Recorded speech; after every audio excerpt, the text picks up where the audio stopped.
दिव्य गाथा में जहां महाकाल और उज्जैन की आभा आलोकित होती है, आपसे विनम्र अनुरोध है कि कृपया अपने मोबाइल फोन्स को साइलेंट मोड में डालें या स्विच ऑफ कर दें ताकि आप इस प्रस्तुति का संपूर्ण आनंद बिना किसी व्यवधान के उठा सकें। इस शो के प्रस्तुतकर्ता हैं उज्जैन स्मार्ट सिटी लिमिटेड, निष्पादक हैं मध्य प्रदेश पर्यटन।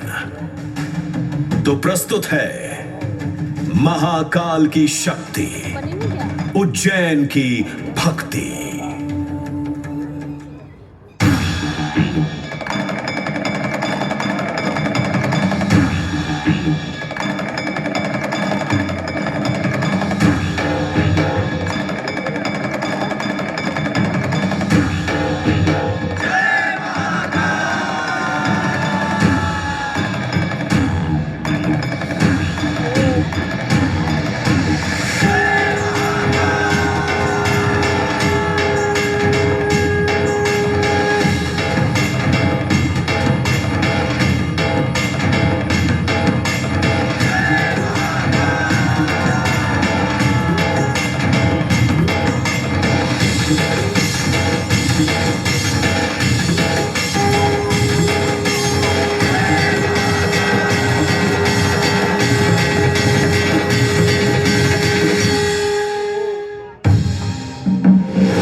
ब्रह्मांड की सबसे प्राचीनतम कहानियों में से आज हम वो कहानी सुनाएंगे जिसका सृजन पूरे ब्रह्मांड के सृजन से पहले हुआ।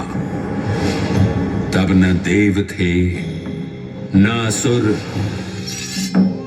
न जीव था, न जंतु, न जल था, न अग्नि, न वायु, न भूमि। समष्टि के शून्य में विराजती एक शक्ति, कालातीत और कालों के नियंता।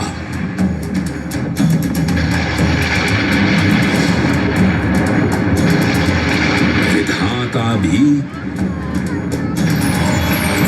और विध्वंसक भी, अखंड, अचल, अविनाशी।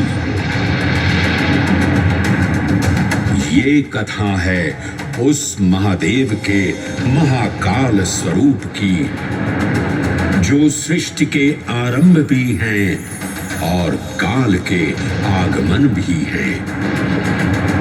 वे ही काल के सृजनकर्ता और नियंत्रण करता भी हैं।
निर्विकार होते हुए भी अपनी माया से विराट विश्व का आकार धारण करने वाले महाकाल।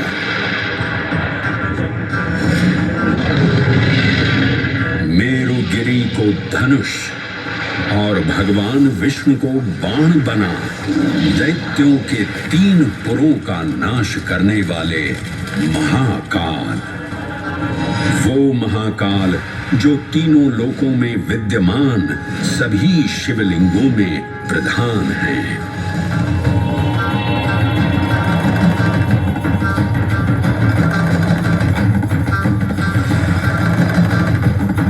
वो महाकाल जिनके त्रिशूल की तीनों नोकों से काम, क्रोध और लोभ पर नियंत्रण होता है, जिनके मस्तिष्क पर चंद्र शीतलता का प्रतीक है और जिनकी सवारी नंदी के 4 चरण सत्य, दया, दान और तप का चिन्ह है।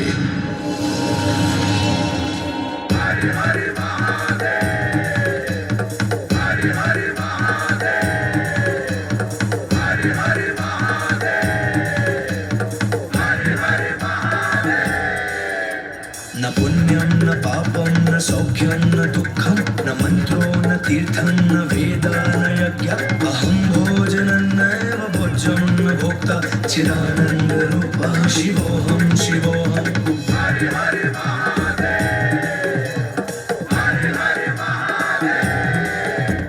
अहं निर्विकल्पो निराकाररूपो विभुत्वान् च सर्वत्र सर्वेन्द्रियाणां न चासङ्गतं नैव मुक्तिर्न मे चिदानन्दरूपः शिवोऽहं शिवोऽहं चिदानन्दरूपः शिवोऽहं शिवोऽहं चिदानन्दरूपः शिवोऽहं शिवोऽहं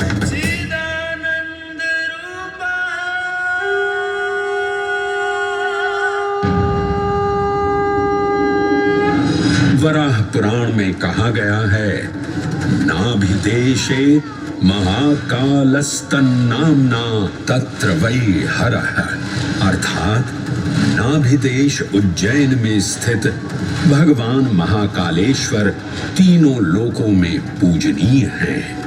आकाशे तारकामलिंगम पाताले हाटकेश्वरम मृत्युलोके महाकालम सर्वलिंगम नमोस्तुते। आकाश में तारक लिंग के रूप में, पाताल में हाटकेश्वर के रूप में और मृत्युलोक में महाकाल के रूप में स्थित भगवान शिव को प्रणाम। समस्त लिंग स्वरूपों में विद्यमान भगवान शिव को सादर नमस्कार। नाभिदेश उज्जैन का अटूट बंधन है महाकाल के साथ, जो महाकाल स्तोत्र में उल्लिखित है। उज्जयिन्यां महाकालम महाकालेश्वरम हरम महाकालम महायोगिनम नमामि पार्वती पतिं। तो चलिए मैं आपको कथा सुनाता हूँ इसी महान उज्जैन नगर की। उज्जैन, जिसे संस्कृत साहित्य में अवंतिका, विशाला, कुशस्थली, पद्मावती, कनकश्रृंगा, स्वर्णश्रृंगा, प्रतिकल्पा, कुमुदवती और अमरावती के नाम से पुकारा गया। उज्जैन, जो मनुष्य को मोक्ष प्रदान करने वाली 7 नगरियों में से एक है। उज्जैन, जहां 84 महादेव का आशीर्वाद प्राप्त है। उज्जैन, जिस पर सदा ही कृपा रहती है महाकाल की। यहाँ सतत क्षिप्रा नदी की निर्मल धारा बहती है। डमरू के नाद से जीवन को ऊर्जा मिलती है। घंटियों की झंकार मन को आनंदित करती है और यहाँ का आकाश शिव आशीष स्वरूप है। श्मशान ऊषर क्षेत्र पीठम तू मनमेव च पंचकत्र न लभ्यते महाकाल पुरद्दते। अर्थात यहाँ पर श्मशान, ऊषर यानी अनुपजाऊ भूमि, क्षेत्र अर्थात पवित्र भूमि, पीठ यानी शक्ति स्थान और मन अर्थात आध्यात्मिक शांति का स्थल पांचों एक ही स्थान पर उपलब्ध हैं। ये संयोग महाकाल की नगरी उज्जैन की महिमा को और गरिमामय बना देता है। उज्जैन के इस अलौकिक स्वरूप से प्रभावित हो महाकवि कालिदास अपने काव्य मेघदूत में लिखते हैं, हे जलधर, यदि महाकाल के मंदिर में समय से पहले तुम पहुंच जाओ तो तब तक वहां ठहर जाना जब तक सूर्य आंख से ओझल न हो जाए। शिव की संध्याकालीन आरती के समय नगाड़े जैसी मधुर ध्वनि करते हुए तुम्हें अपने धीर गंभीर गर्जनों का पूरा फल प्राप्त होगा। ये संध्या आरती जिसे कालिदास ने सराहा है अत्यंत महत्वपूर्ण है, क्योंकि ये वो प्रहर है जब सभी देवी देवता गंधर्व यहाँ उपस्थित होते हैं।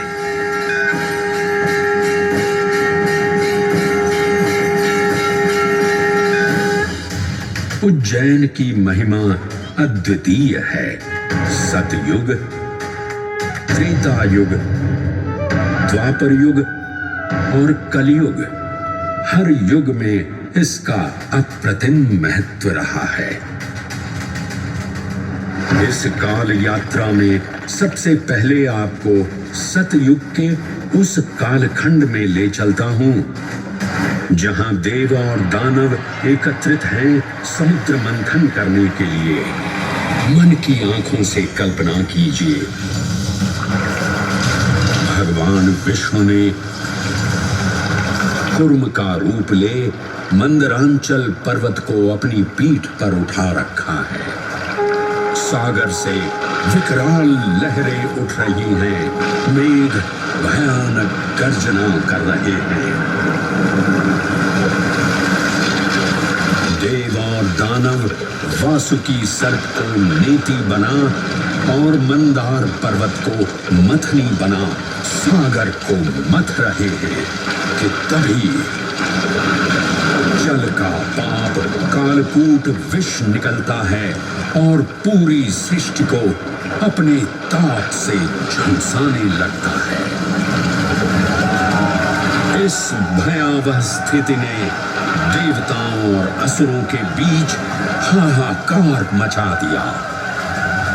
ये कैसा अनर्थ है? लक्ष्य था अमृतत्व का, पर अब मृत्यु की विकराल छवि हमारी आंखों के समक्ष मंडरा रही है। इस भयंकर संकट से केवल वही उद्धारकर्ता मुक्ति दिला सकते हैं जो समस्त विश्व के परम संरक्षक हैं। तभी सब महादेव की शरण में जाते हैं और पुकार लगाते हैं, ओम नमो भगवते रुद्राय।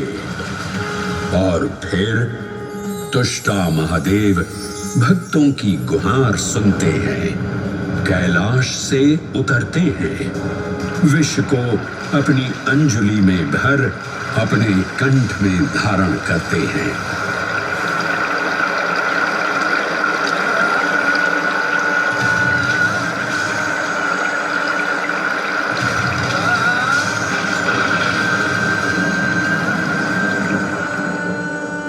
अंततो गत्वा सागर मंथन से अमृत कलश प्रकट होता है। जैसे ही अमृत प्रकट हुआ, दानवों ने इसे केवल अपने आधिपत्य में लेने की आकांक्षा प्रकट की और संघर्ष छिड़ गया। आज यदि हम इस अमृत को प्राप्त कर सकें तो हम देवताओं पर हमेशा के लिए प्रभुत्व स्थापित कर पाएंगे। अमृत अपात्र हाथों में ना जा पाए, क्योंकि ये अपनी शक्ति का असीम दुरुपयोग करेंगे। इस अराजकता के परिणाम स्वरूप अमृत की कुछ बूंदें छलकी और पृथ्वी तक पहुंच गईं। 4 चार स्थलों पर स्पर्श हुआ इन बूंदों का। हरिद्वार, प्रयागराज, नासिक और उज्जैन। अमृत की इन्हीं बूंदों के कारण उज्जैन में हर 12 वर्ष पर कुंभ सिंहस्थ मेले का आयोजन होता है। भगवान शिव की लीला देखिए, लोक कल्याण के लिए स्वयं विश्व